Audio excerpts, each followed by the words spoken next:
Oi, pessoal do sexto ano A, tudo bem com vocês? Hoje eu estou aqui para trabalhar ciências, mas antes eu vou dar um recadinho para vocês. O nosso capítulo 15 da apostila 2 de ciências, que fala sobre a solubilidade da água, ele só traz experiências. Então eu estou preparando um vídeo em relação a essas experiências para vocês, tá bem? Então hoje eu não vou trabalhar o nosso capítulo 15, ele vai ser pulado, tá bem? Mas eu volto com um vídeo sobre a experiência para vocês. Eu vou trabalhar o capítulo 16 da apostila 2, as substâncias e suas transformações, da página 339 a 346. As transformações químicas em nossas vidas, páginas 340. Neste módulo, estudaremos a importância das transformações químicas para a produção de novas substâncias. As transformações químicas estão mais presentes em nossa vida do que imaginamos. As substâncias químicas e suas transformações estão presentes em todo lugar, inclusive no nosso corpo. Você já parou para pensar nas transformações que ocorrem e ainda ocorrerão em nosso corpo desde a sua formação no útero de sua mãe até hoje?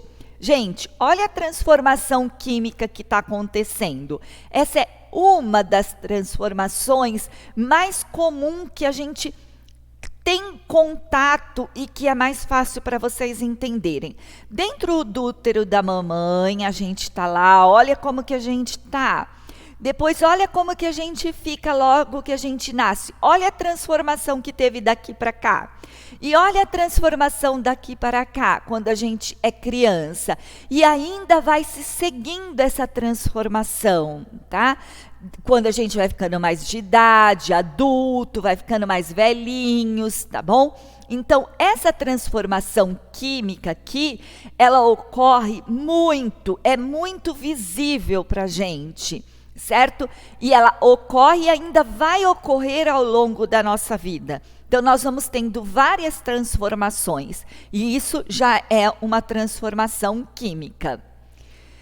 Na página 340, durante todo o nosso desenvolvimento, o corpo produz diversas substâncias novas por meio de transformações químicas.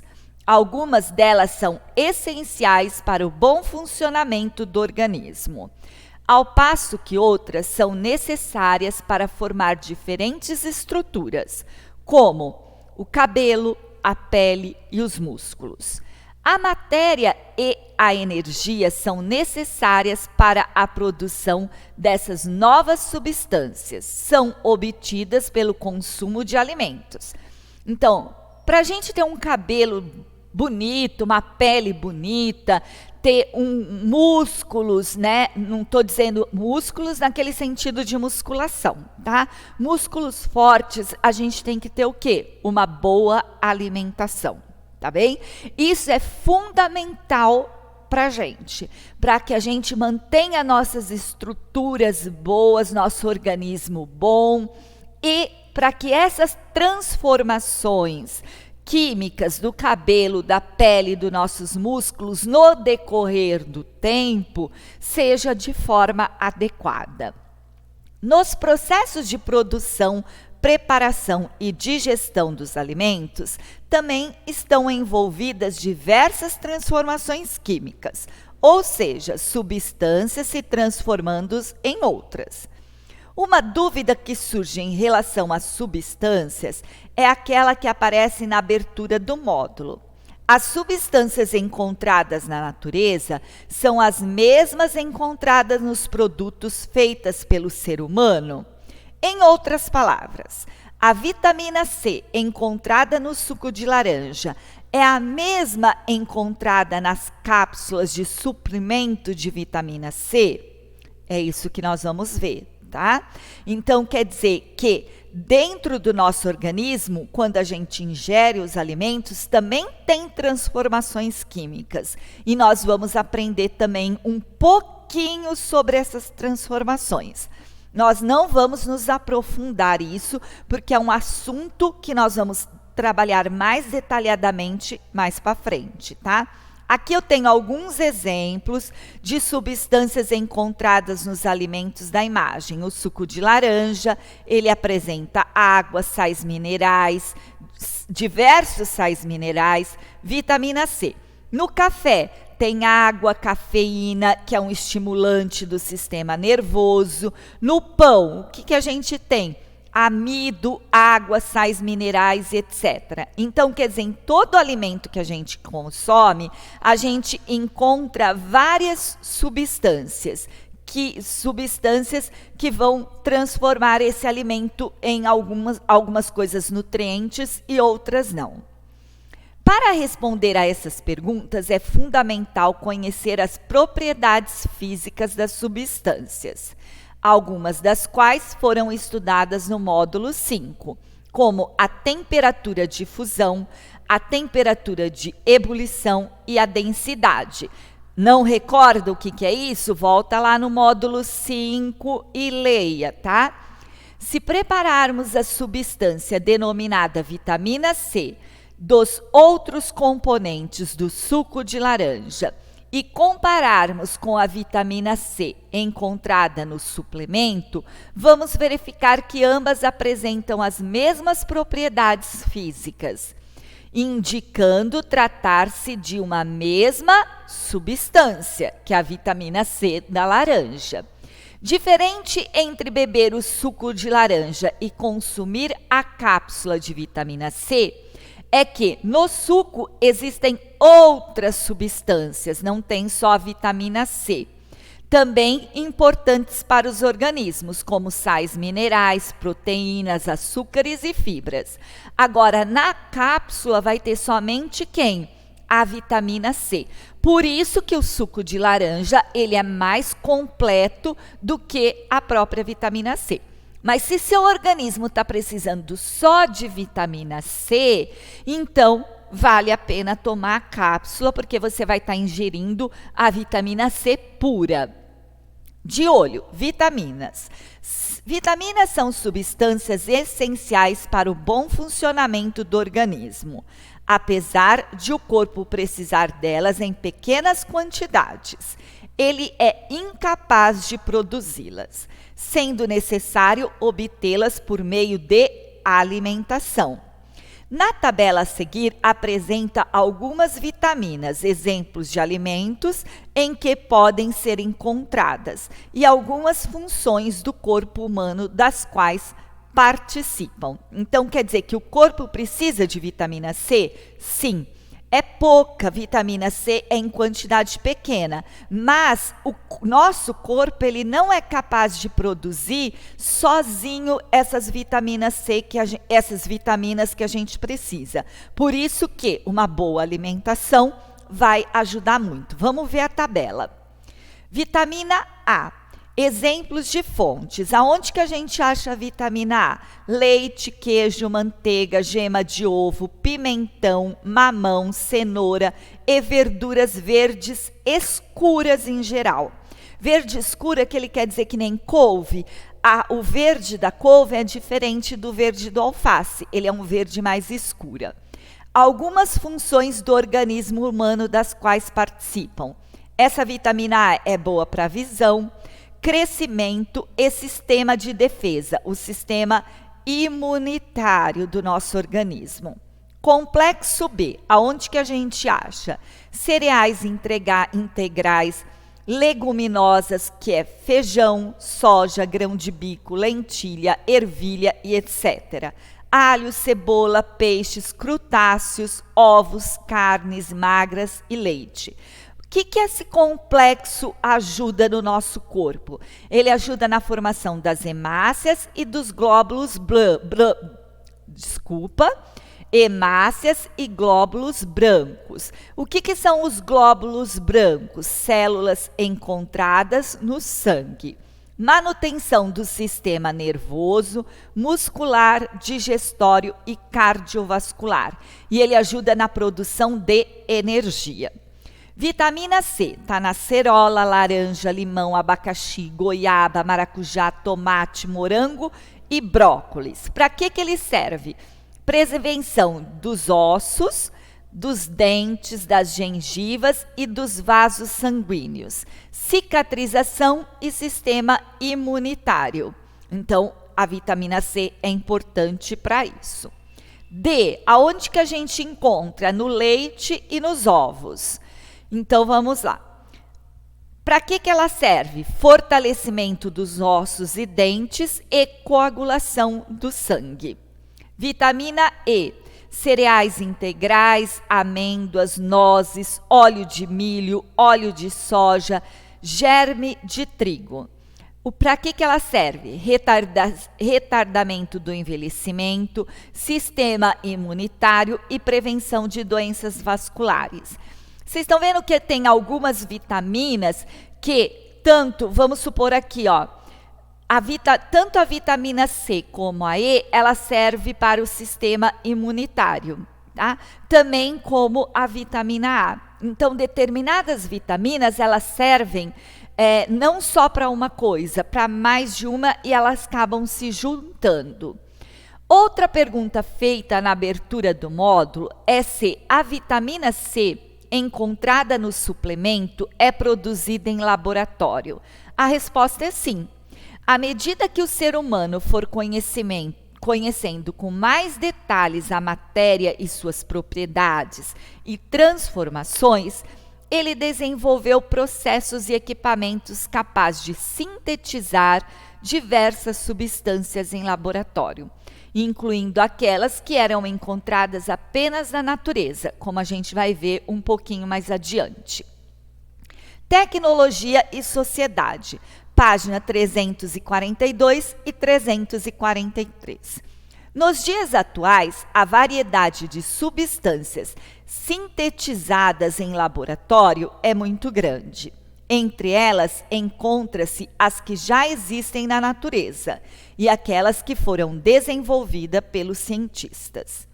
Você pode pensar, se podemos obter as substâncias de fontes naturais, como as plantas, por que sintetizá-las em laboratório? Os objetivos de produzir em laboratório ou na indústria uma substância que existe na natureza são vários. E aí vamos citar alguns aqui, ó.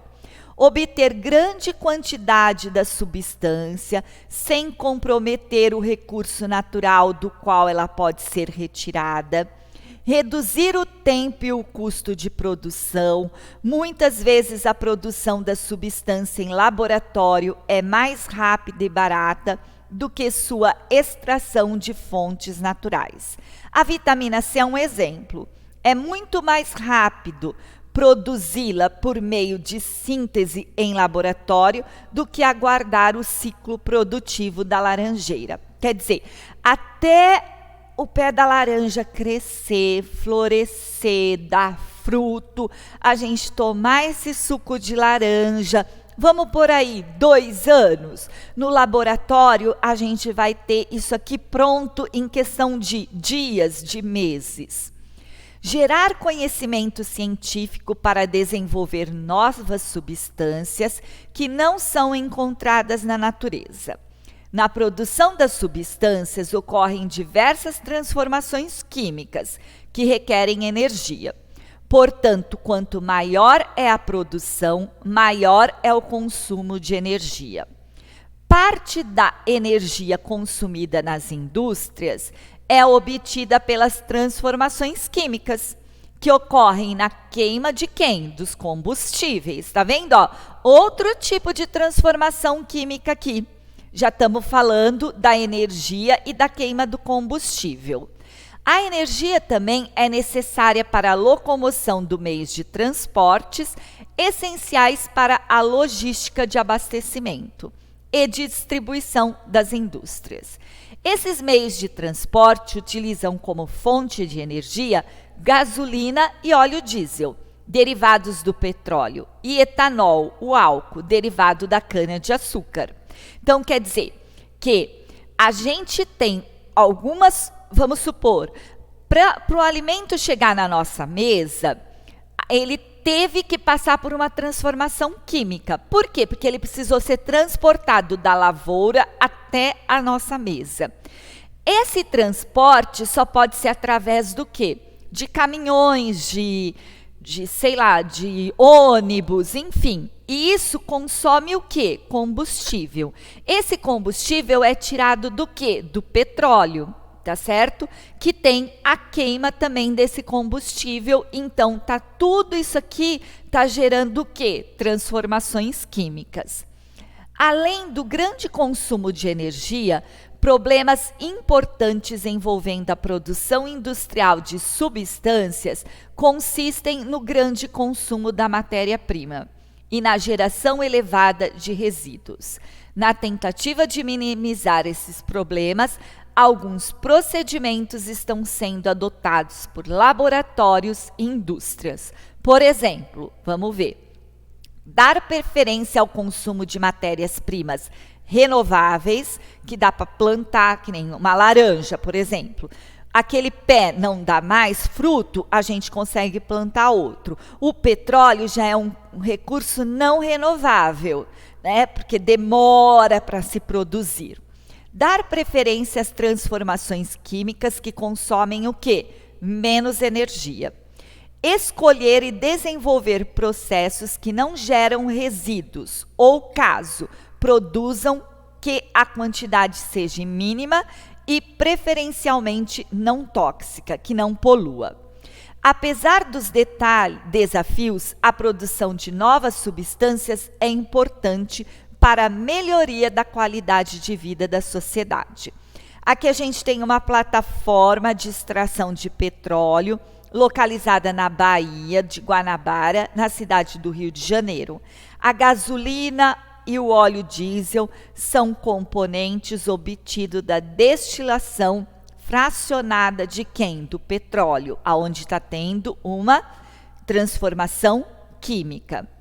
Plantação da cana-de-açúcar em Barra Bonita, São Paulo, ao fundo uma usina produtora de açúcar e etanol, álcool.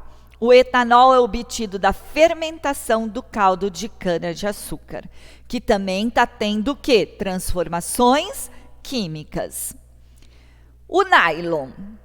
Suas roupas, sejam elas feitas de material natural, como o algodão, a seda, a lã e o couro, sejam de material artificial sintético, como o nylon e o poliéster, foram obtidas por meio de transformações químicas produzidas naturalmente, ou por animais, ou por plantas, ou em laboratório.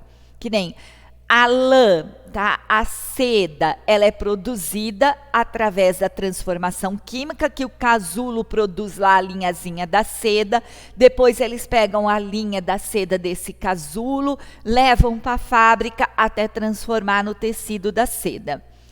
Essas aqui, ó, o nylon, o poliestileno, ela já feita aonde? Em laboratório. A invenção do nylon veio suprir as deficiências das fibras naturais, que são geralmente mais caras e de maior durabilidade, como a seda, ou grossas demais, como a lã, que é inadequada para a confecção de tecidos finos e delicados. Os primeiros produtos feitos com fios de nylon foram as meias finas para as mulheres. Essas meias eram mais resistentes e secavam mais rapidamente do que as de seda, além de serem bem mais baratas. A venda dessas meias ao público dos Estados Unidos durante os anos de 1938 a 1939 atingiu um número impressionante, 64 milhões de pares. Antigamente, as meias finas das mulheres eram feitas de seda pura, lá do bichinho, tá? Do casulo, só que eram muito caras. Quando elas começaram a ser produzidas de nylon, elas se tornaram mais baratas e mais acessível às mulheres. A produção de novas substâncias é muito importante também no que se refere à melhoria da saúde. Aqui a gente tem um maquinário utilizado para a produção de comprimidos. O grande desenvolvimento da medicina ocorreu paralelamente ao desenvolvimento de medicamentos produzidos pela indústria farmacêutica. Esses medicamentos permitiram a prevenção e o tratamento de diversas doenças. Por exemplo, as vacinas e os antibióticos diminuíram de maneira significativa o índice de mortalidade dos humanos, aumentando a expectativa e a qualidade de vida. Além dos exemplos citados, o desenvolvimento tecnológico é responsável pela mudança de muitos hábitos, podendo proporcionar melhoria na qualidade de vida.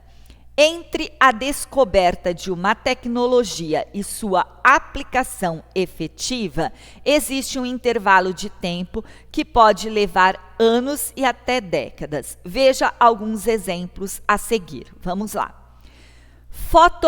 Fotografia. A descoberta foi em 1788.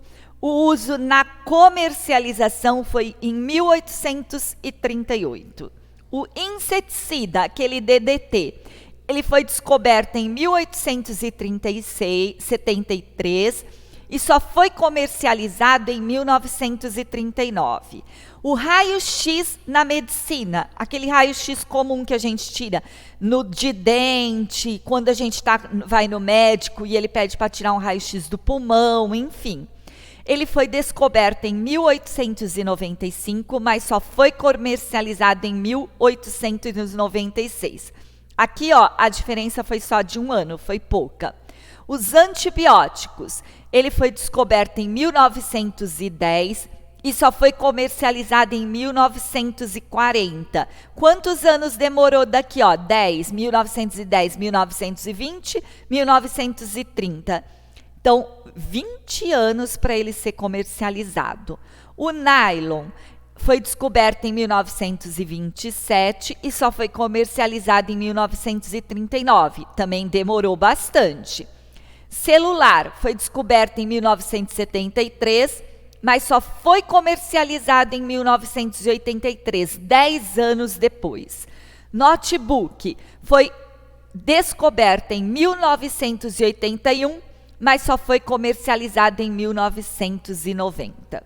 Durante esse intervalo de tempo são realizadas o quê? Pesquisas e o conhecimento científico e aplicado o desenvolvimento. Essa etapa é importante para a tecnologia utilizada com eficácia e segurança.